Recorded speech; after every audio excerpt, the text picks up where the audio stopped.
The Apex ships came on a Tuesday. They blocked the sun over every major city on Earth at the same time. People stopped in the streets to look up, their hands shading their eyes. Some screamed, some prayed. Most just stood in silence, watching the end of the world as they knew it. But the end did not come with fire. It came with a message. "We welcome Earth to the Galactic Coalition," said the voice that rang from the ships. "Your struggles are over. Your wars are done. Your poverty will end. Join us and thrive." Jack Thompson stood in the middle of Times Square, his Navy uniform crisp despite the hot summer day. Around him, people cheered. Hope filled their eyes. Jack did not cheer. He had seen enough wars to know that nothing good ever came so easily. He was right. 6 months later, Jack sat at his desk in what the Apex called Disposal Site 17, 10 square, miles of Earth's surface, once a forest, now packed with alien trash. A knock came at his door. "Come in," he said. Mira walked in. She was the best engineer Jack had ever met. Before the Apex, she had built rockets. Now she sorted garbage. "They're bringing in another shipment," she said. "Big one this time." Jack nodded and followed her outside. The hot sun beat down on them as they walked past piles of metal, strange devices, and broken machines. The smell was not bad. Apex trash. Didn't rot like human garbage. But there was a sharp tang in the air that made his nose itch. At the edge of the site, Tom was already checking the shipment with his tablet. Tom had once worked on computer systems for the military. Now, he checked. "Lists of trash, anything good?" Jack asked. Tom shook his head. "Same old junk. They say it's all broken, useless. Want us to break it down for raw materials?" The Apex ships dropped their loads from high above. Metal rained down, clanging and banging as it hit the ground. The three of them stood back, watching. "They think we're stupid," Anna said, joining them. She was their physicist. "They treat us like children who can't understand their toys." Jack looked at her. "Maybe that's good. People who are underestimated have a chance to surprise." The last piece fell, a curved sheet of metal bigger than a bus. It landed with a boom that shook the ground. "Get the team together," Jack said. "I want everything sorted by sunset." Night fell. The Apex guards changed shifts. They didn't care much about the humans working after hours. What could these primitives do with broken parts anyway? Jack met his team in Shed 5, the biggest building on site. Inside, they had pushed the tables together. On them lay pieces of metal and strange devices. "Look at this," Mira said. She held up a curved piece of metal. "And this." She picked up another piece. They fit together. The connection points match. "That could be a coincidence," Tom said. "Once is a coincidence," Jack replied. "Twice is a pattern." He pointed to more pieces. "Look how many of these fit together. It's like a puzzle." Anna ran her hand over a black box with lights that still blinked weakly. "This is a power system of some kind. Damaged, but not destroyed." "Why would they throw away things that still work?" Tom asked. "Maybe they don't know they work," Jack said. "Or maybe what?" Mira asked. Jack looked at each of them. "Maybe they want us to think these things are worthless." Anna picked up a small device. When she turned it on, it made a soft sound, like a whisper.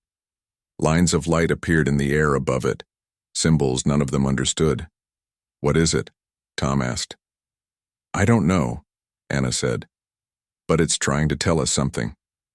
The next day, Jack walked through the site with the Apex overseer. The alien was tall, with blue skin that seemed to shimmer in the sunlight. It moved with a grace that made humans look clumsy in comparison. "Your workers process the materials too slowly," the Apex said. Its voice came from a small device at its throat. "Your species must improve efficiency." "We're doing our best," Jack said. "Some of this technology is hard for us to understand." The Apex made a sound like laughter. "Of course it is. Your species has barely left your own planet. Our youngest children understand more than your greatest scientists. Jack kept his face blank. What are these parts from, he asked, pointing to the newest shipment. Obsolete ships, broken weapons, failed experiments. The apex waved a hand with too many fingers. Nothing that should concern you. Just break them, down as instructed. As they walked, Jack noticed something. The apex never looked closely at the trash. It walked with its head high as if the piles of metal and machinery were beneath its notice. Pride, Jack thought. They're too proud to look at what they throw away. That night, Jack called his team together again. This time, they met in the old mine shaft they had discovered beneath Shed 5. It went deep, far away from the apex sensors that sometimes swept the site. I've been thinking, he said. The apex treat us like we're stupid. They give us their trash and expect us to just break it down. That's what we're supposed to do, Tom said. But what if we don't? Jack asked. What if we look for patterns? What if we try to understand what these pieces were before they were broken? Mira grinned. You want to build something? Jack nodded. I want to understand. And yes, maybe build something too. The apex would kill us, Tom said. Only if they find out, Anna replied. She held up the whispering device. And look what I discovered. She turned it on. The whispers came again, but this time, Anna had connected it to her tablet. On the screen, rough images appeared. Is that a ship? Mira asked, leaning closer. I think so, Anna said. The device is showing us how parts fit together, like an instruction manual that survived even when the ship was destroyed. Jack looked at the image. It showed something sleek and deadly. Something that could fly between stars. Something that could fight. They gave us their trash, he said softly. Let's see what we can build with it. We'll need more parts, Mira said. Specific ones. And a way to test what we build without them noticing, Tom added. And time, Anna said. Lots of time. Jack looked at each of them. Once they had been the pride of their fields. Now they were trash collectors. But maybe, just maybe, that was exactly where they needed to be. We have time, he said. And they keep giving us more parts every day. Outside, above the mine shaft, the apex ships continued to drop their loads. The sound of metal hitting metal rang out like distant thunder. To the aliens, it was the sound of things being discarded. To Jack, it was beginning to sound like hope. 6 months passed. The mine shaft beneath disposal site 17 changed. What was once a dark, empty space now hummed with secret life. Jack walked through the narrow tunnel, nodding at workers as he passed. Everyone here had been chosen carefully. Each person had skills the apex thought useless, scientists, engineers, soldiers, all working together in the darkness. He reached the main chamber. The space was huge, carved out by machines they had, rebuilt from apex trash. In the center stood their project. It didn't look like much yet, a skeletal frame of metal with glowing parts connected by webs of wire. But it was growing. How's it coming? Jack asked. Tom looked up from his workstation, dark circles hanging under his eyes. The signals are getting stronger, he said. Listen. He pressed a button. The soft sound of whispers filled the room. Unlike before, these whispers had a pattern, almost like music. What are they saying? Jack asked. Not saying, showing. Tom pointed to his screen. When we connect certain parts, they talk to each other. The whispers are code, instructions. It's like the parts want to be put back together. Jack moved closer. On the screen, shapes formed and disappeared. Fragments of a blueprint. Have we figured out what we're building yet? Tom shook his head. Not exactly, but Anna has a theory. Anna's lab was smaller, tucked in a side tunnel. The physicist barely looked up when Jack entered. She was bent over a piece of metal no bigger than her hand. It glowed with a faint blue light. Tom said you have a theory, Jack said. Anna nodded. Look at this. She held up the metal piece. This is part of what I think was a safety system. When Apex ships are destroyed, this activates. What does it do? It saves information. The whispers we hear, they're backups, emergency protocols, designed to preserve crucial data even when the hardware fails. Jack leaned against the wall. So the ship is trying to rebuild itself? Not exactly. It's more like... Anna thought for a moment. Imagine you tear up a book. The pages are scattered, but each page still has words on it. If someone found all the pages, they could put the book back together. The whispers are like that, fragments of a whole. But why would the Apex throw away parts that still work? Anna smiled. That's the interesting part. I don't think these are Apex parts. Mira found Jack an hour later, her hands stained with grease, her hair tied back in a messy ponytail. You need to come see this, she said, and bring Anna. She led them through the tunnels to a small room near the surface. An old man waited inside, his back bent, his face weathered by years of hard work. This is Ben, Mira said. He's been working disposal sites since the Apex first arrived. The old man nodded. Miss Mira says you're building something down here. Jack tensed. We're just studying the parts. Ben laughed. No need to lie, son. I've been watching you all for months. You're not the first to notice strange things in the trash. He reached into a ragged bag and pulled out a metal container. When he opened it, Jack saw dozens of small components, each marked with symbols he didn't recognize. Found these at site. Hey, Ben said. Then more at sites 12 and 23. They're different from regular Apex tech. Look at the markings.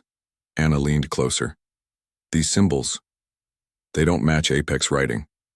That's right, Ben said. Because they didn't make these parts. Someone else did. That night, Jack called everyone together in the main chamber.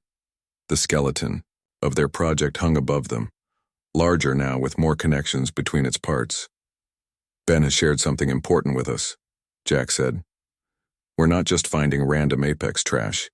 We're finding pieces of another civilization's technology. Murmurs spread through the gathered workers. According to Ben, there are similar parts in other disposal sites, parts that don't match Apex design but work with what we're building. Who made them? Tom asked. We don't know, Mira said. The Apex never talk about other advanced species, Anna added, because there aren't supposed to be any. Anna added, in all their speeches, the Apex claim they're the most advanced beings in the galaxy, that everyone else is primitive, like us. But that's not true, Jack said. The whispers are telling us a different story. He nodded, to Tom, who pressed a button. The whispers filled the chamber again, but this time they played through a system Anna had built. The sounds became clearer, almost like voices speaking in an unknown language. On the large screen behind Jack, images appeared. A ship, sleek and deadly. Weapon systems, star maps, and faces, not human, not Apex, but something else. Beings with ridge-like features and eyes that shone with intelligence. The Apex aren't the benevolent coalition they claim to be, Jack said. They're conquerors. They've destroyed other civilizations and erased them from history. But they kept their technology, Mira said. As trophies, maybe? Or because they couldn't fully understand it. And now they're throwing it away, Mira added. Not throwing it away, Anna corrected. Hiding it, breaking it into pieces so no one can see what it really is. Jack looked up at their project. In the dim light, he could almost see what it would become. But they didn't count on us. They thought we were too primitive to understand what we found. So, what are we building? A voice asked from the back. We're not building from trash, Jack said. We're rebuilding something that was taken apart. Something powerful enough that the Apex wanted it destroyed. He paused. We're reassembling pieces of resistance. Weeks later, Jack stood alone in the main chamber. The project had grown. It was taking shape now, something long and curved with sections that looked like they could move. It hung in the darkness like a sleeping beast. Anna's voice came from behind him. The latest connections are working. The whispers are getting stronger. Can you understand what they're saying yet? Jack asked. Not words, but feelings. Yes. Anna came to stand beside him. There's anger there, and loss, but also hope, Jack nodded. Whoever built this, the Apex tried to destroy them. But they found a way to survive. Through us. Do you think we can really build this? Make it work? I don't know, Jack admitted. But I know we have to try. Above them, through layers of rock and soil, Apex ships continued to patrol Earth's skies. And below, in the whispers that filled the darkness, another civilization spoke to them, reaching out across time and space to give humans the one thing the Apex never would: a way to fight back. The ship grew in the darkness. After a year of secret work, it hung in the center of the cave like a sleeping dragon. Its shape was clear now, long and sleek with sharp edges that seemed to cut the very air around it. Not bulky and round like Apex ships, but slim and deadly. Built for speed and stealth. Jack walked around it slowly. His team had expanded. 50 people now working in shifts day and night. Some brought new parts from the disposal sites, others worked on putting them together. All kept the secret. It's beautiful, Mira said, coming to stand beside him. I never thought trash could become something so perfect. Jack nodded. Have you tested the engine system? Not yet. We need more power. She pointed to the back of the ship, where curved metal plates formed what looked like wings. These sections should fold in for space travel and open in atmosphere, but we can't be sure until we try it. And we can't try it down here, Jack said. Tom joined them, his tablet in hand. The whispers are getting louder, he said. Almost like they're excited. Jack had noticed it too. The soft sounds coming from the ship had changed. They were faster now, more urgent, as if the ship knew it was close to being whole again. What should we call it? Mira asked. Jack looked at the sleek form hanging above them. Whisper, he said. Because that's how it spoke to us. And because when it flies, I want it to be as silent as a whisper. 2 days later, Anna called them all to her lab. Her eyes were wide, her hands shaking with excitement. I found something, she said. Look at this. She showed them a crystal about the size of her palm. It shimmered with faint blue light. We thought it was just decoration, she explained. It was mixed in with engine parts, but look what happens when I connect it to the main system. She pressed the crystal into a slot on a small device connected to their computers. The screens flashed, then went dark. For a moment, nothing happened. Then, light. Not from the computers, not from the crystal, from the air itself. Blue light formed. Shapes, then colors, then a figure standing before them. It was not human. Not quite. It stood tall, with a ridge of bone down the center of its face. Its eyes were large with no whites, just deep blue from edge to edge. It wore what looked like armor, sleek and fitted to its thin frame. And it spoke. Ship systems activated. Captain's log restored. I am Captain Wren of the Meridian Fleet. Jack stepped forward. What are you? The figure turned to him. I am a consciousness impression, stored in the ship's memory crystal. A copy of myself, made before. My physical form was destroyed. The figure, Wren, looked around. You have rebuilt the Whisper. The Whisper? Mira asked. We gave it that name because of the sounds it makes. Wren nodded. Yes. The Whisper-class stealth destroyer. The last hope of the Meridian people. Who are the Meridians? Jack asked. Wren's face showed something like sadness. We were a civilization that spanned 12 star systems, until the Apex came. They gathered in the main chamber, the whole team, to hear Wren's story. The hologram stood before them, next to the ship they now knew was called the Whisper. The Apex war against us lasted 20 years, Wren said. They were stronger with more ships and weapons, but we were clever. We built ships they couldn't detect. We fought from the shadows. But you lost, Tom said. Yes, they found our homeworld. They destroyed it.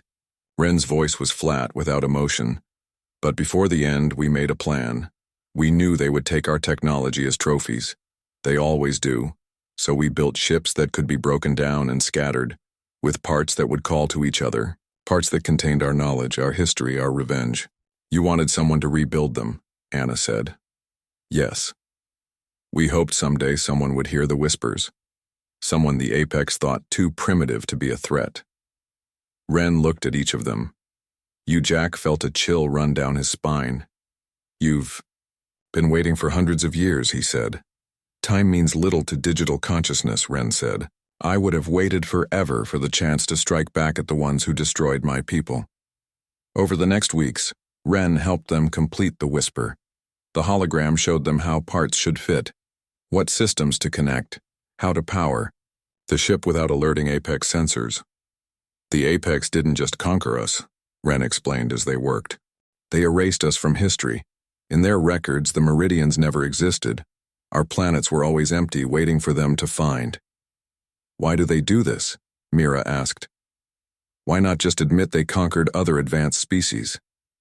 Because their power comes from a lie, Ren said. They tell each new world they find that they are the only advanced beings in the galaxy, that all others are primitive, like you humans. They claim to be gods bringing knowledge to lesser beings. But they're just bullies, Tom said. Ren nodded. Exactly. Very powerful bullies, who have been conquering worlds for thousands of years. Jack looked up at the whisper, nearly complete now. And this ship, he said. This ship can fight them. More than a fight, Ren said. It can reveal the truth, show other worlds what the Apex really are. One night, as Jack worked alone with Ren, he asked the question that had been bothering him. Why didn't the Apex detect the ship? If it's so powerful, why didn't they recognize the parts? Ren's hologram smiled. Because the whisper was never captured. It was never seen by the Apex. It was our newest design, built in secret. When they attacked our homeworld, we launched hundreds of them. Most were destroyed, but some, like this one, were programmed to self-dismantle and scatter their parts through Apex waste systems. A Trojan horse, Jack said. Yes, hidden in plain sight. Ren looked at the ship. The Apex are arrogant. They believe no one can match their technology, so they don't look closely at what they throw away. Suddenly, alarms rang through the cave. Red lights flashed. Tom's voice came over the speakers. Jack, we have a problem. Apex security is scanning the area. They've detected an energy spike. Jack looked at Ren. How close are we to finishing? Very close. The main systems are operational, but we haven't tested anything. We might have to, Jack said. He ran to the control room where Tom was watching screens showing the surface. What happened? Jack asked. Not sure, but they're bringing in scanning equipment. It's only a matter of time before they find this place. Jack made a decision. Tell everyone to prepare. We need to move the whisper. Move it where? Tom asked. It's too big to take through the tunnels. Jack looked at the screen, showing Apex guards moving across the disposal site above them. Then he looked back at the ship that had slowly taken form in the darkness. We're not taking it through the tunnels, he said. We're taking it up. It's time for the whisper to fly. You want to fly the ship? Tom's eyes were wide with disbelief. We haven't tested any of the systems. We don't have a choice, Jack said. He turned to Ren's hologram. Can it fly? Even just a short distance? Ren nodded. The main systems are operational. The stealth field should work, but without proper testing, we'll test it in the air, Jack decided. He pressed the intercom button. Everyone, listen carefully. We have Apex forces scanning the area. They'll find us soon. We need to move the whisper now. The cave burst into activity.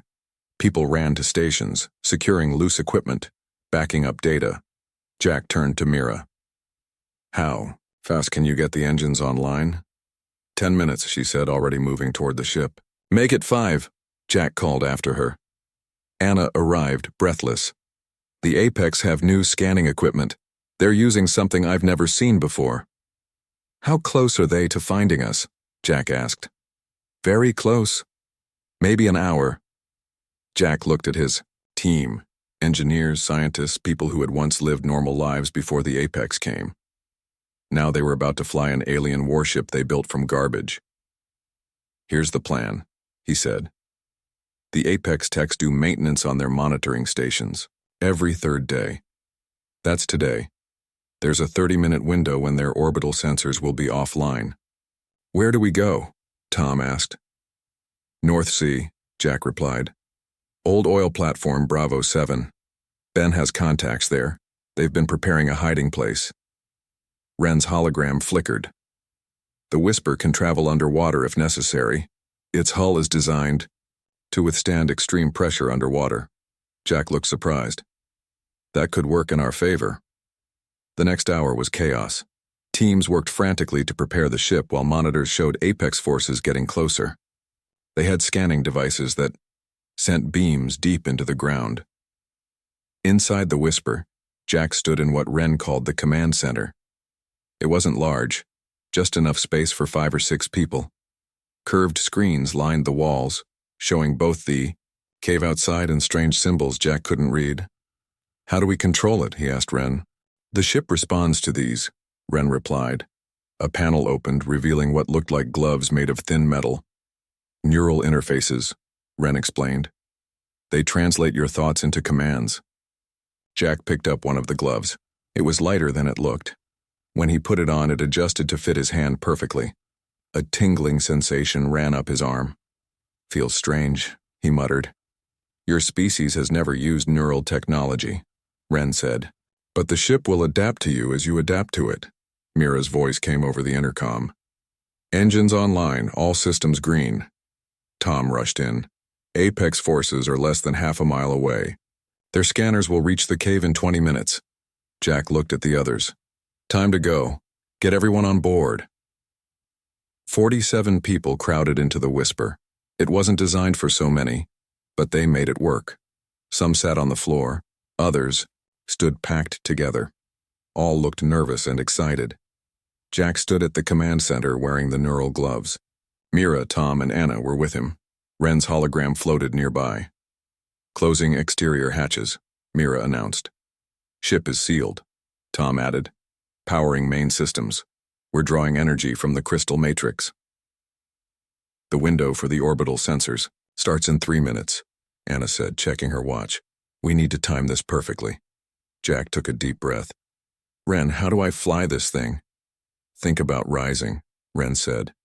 The ship will respond. Jack closed his eyes. He pictured the Whisper floating up, breaking through the rock above them.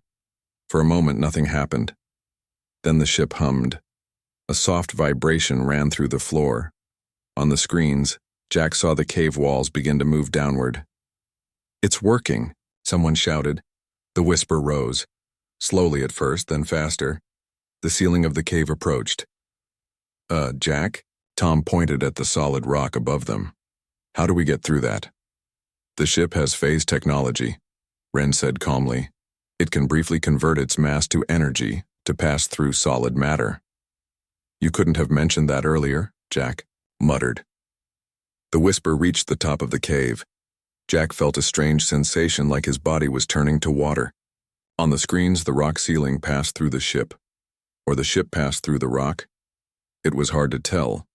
Then, they were above ground, rising into the night sky.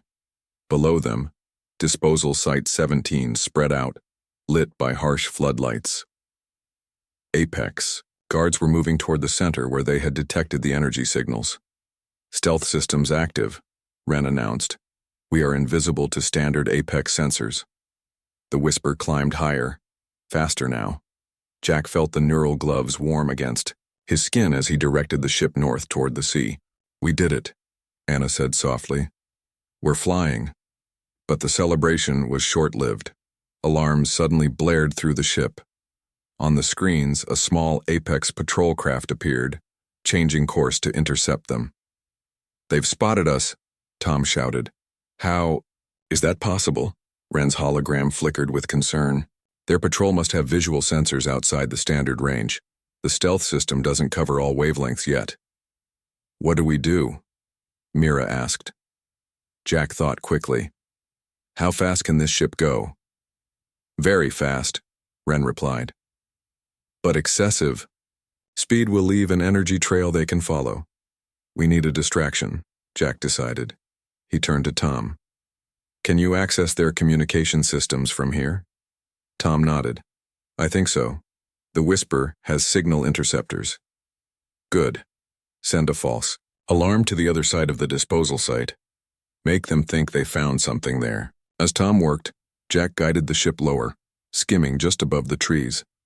The Apex patrol was still following but holding back, waiting for instructions. False alarm sent, Tom announced.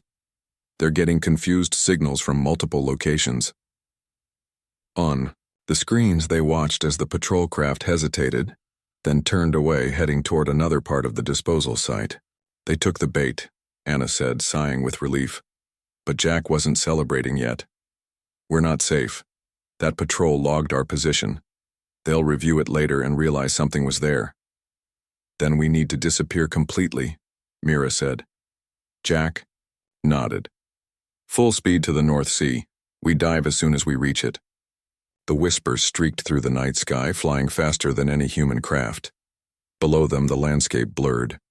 Cities passed in seconds, their lights like fallen stars. In less than 15 minutes, they reached the coast. Ahead of them, the dark waters of the North Sea stretched to the horizon. Preparing for submersion, Wren announced. The ship will adapt its configuration. As they watched, the wings of the Whisper folded inward, becoming smooth against the hull. New structures extended from the bottom, sleek fins that would help guide them underwater. Here we go, Jack said. He pictured the ship diving, and it responded immediately, angling downward toward the waves. They hit the water at high speed, but felt almost nothing inside.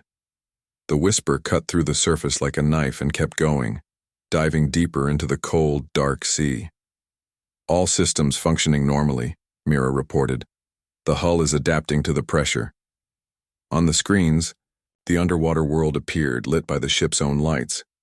Fish scattered before them as they descended. Set course for Bravo 7, Jack ordered, and keep the stealth systems at maximum. As the Whisper moved silently through the deep waters, Jack looked at the people crowded in the ship, people who had been sorting trash for the Apex just hours ago. Now they were the crew of an alien warship running from the beings who thought they ruled Earth. The test had come sooner than expected, but the Whisper had passed it. Now they needed a plan for what came next. 3 months passed. Bravo 7, the abandoned oil platform in the North Sea, became the new home for the Whisper and its crew. From the surface, it looked rusted and empty. Below the waves, it was a hive of activity. Jack stood on the underwater dock they had built, watching as workers moved parts from small submarines to the platform. Ben's network had grown. Now, people from disposal sites across the world brought them components. The same strange technology, with the same whispered signals. Another shipment from Site 32, Ben said, joining Jack. Good pieces this time. Engine parts, weapon systems. How many sites are working with us now? Jack asked. 27, Ben replied. And growing. The Apex still don't suspect anything. They think we're just being efficient with their trash. Inside the main chamber, Mira and Tom were working, with Wren's hologram. On the table before them lay what looked like small versions of the Whisper models about the size of a car. How many can we build? Jack asked, approaching them. With the parts coming in? Hundreds, Mira said. The design is scalable. These smaller craft can be controlled by the main Whisper like a fleet, Jack said. Exactly, Wren confirmed. The Meridians designed the Whisper to be both a warship and a template. It can create smaller versions of itself from compatible materials. And the Apex are giving us those materials every day, Tom added. They're arming their own destruction. Jack looked at the small craft. How soon until they're ready? A week for the first squadron, Mira said. Then more every few days after that. Jack nodded. He was about to respond when alarms blared throughout the facility. Red lights flashed. Anna's voice came over the speakers. Everyone to stations. Apex fleet detected entering Earth orbit. In the control room, screens showed dozens of Apex ships, moving into position around Earth, larger than any they had seen before.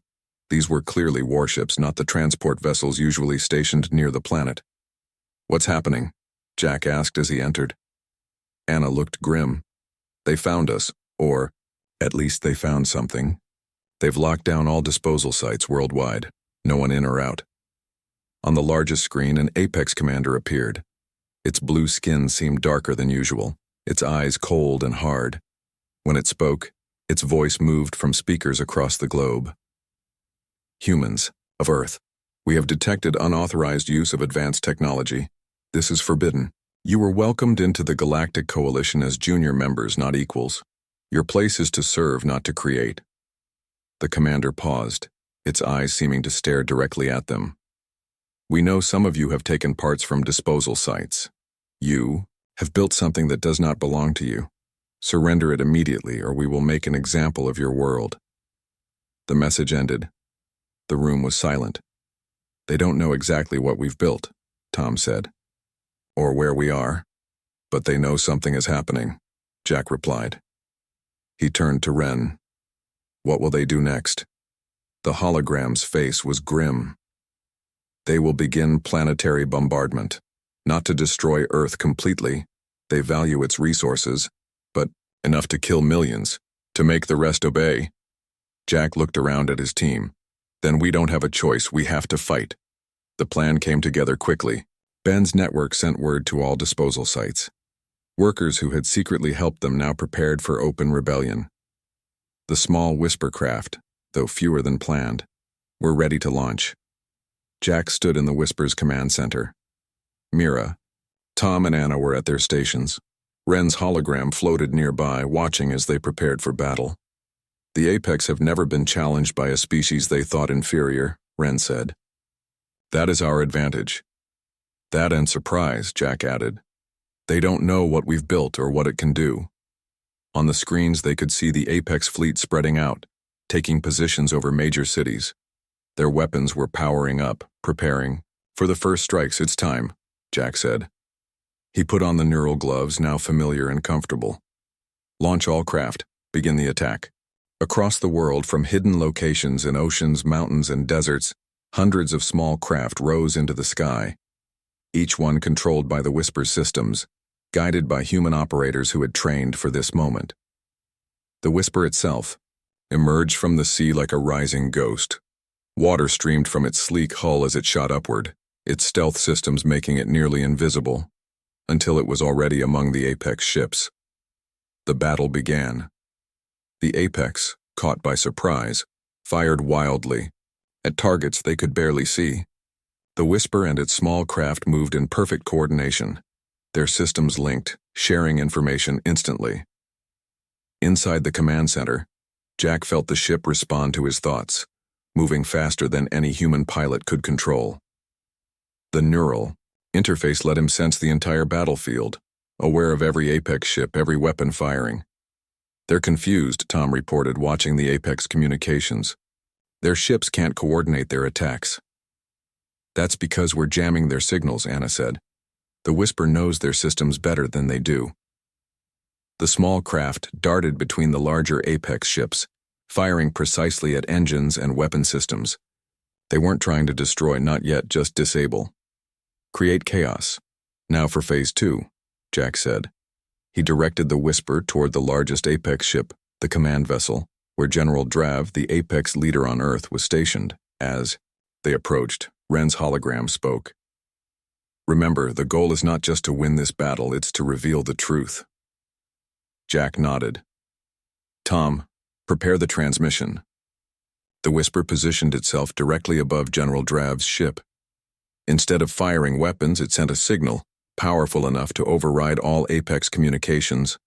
Across the Apex fleet, on every screen and communication device, images appeared, recordings, stored within the Whisper's memory crystals. The history of the Meridians, the true story of the Apex conquest, scenes of other worlds, other species, all destroyed or enslaved by the so-called coalition. This is the truth, Jack's voice announced, transmitted to every ship. The Apex are not benefactors. They are conquerors. They have done this to countless worlds before Earth. The signal went further, reaching beyond Earth to other planets in the Apex coalition. Species who had been told they were the only ones now saw the faces of others like them, heard the stories of resistance, learned they were not alone. The apex. Ships faltered. Some broke formation, turning to flee. Others continued fighting, but with less coordination, less confidence. "It's working," Anna said. "Look." On the screens, they could see other ships rising from planets across Apex territory. Ships like the Whisper, built from hidden parts, guided by whispers in the dark. The Meridians had scattered their technology far and wide, waiting for this moment. The battle lasted hours. When it ended, the Apex fleet was in retreat, pulling back from Earth and a dozen other worlds. Not defeated completely. They were too powerful for that, but wounded, exposed. Jack stood on the deck of the platform, looking up at the night sky. The stars seemed brighter somehow. Among them, the Whisper hovered, no longer hidden, its sleek form visible for all to see. "What happens now?" Mira asked, joining him. "Now we build," Jack said. "Not just ships, alliances. The Apex ruled through lies and isolation. We'll fight them with truth and unity." Ben approached, his old face split in a wide grin. "Words. Coming in from across the galaxy. Other worlds are rising up. The whispers are becoming shouts." Jack looked back at the Whisper gleaming in the moonlight. Once, it had been trash, discarded and forgotten. Now it was a symbol of hope, of resistance, of humanity's refusal to be underestimated. "They gave us their garbage," Jack said softly. "We gave them a revolution." In the quiet night, the Whisper's engines hummed. Not a whisper anymore, but the first notes of a symphony, a song of freedom that would echo across the stars. The end.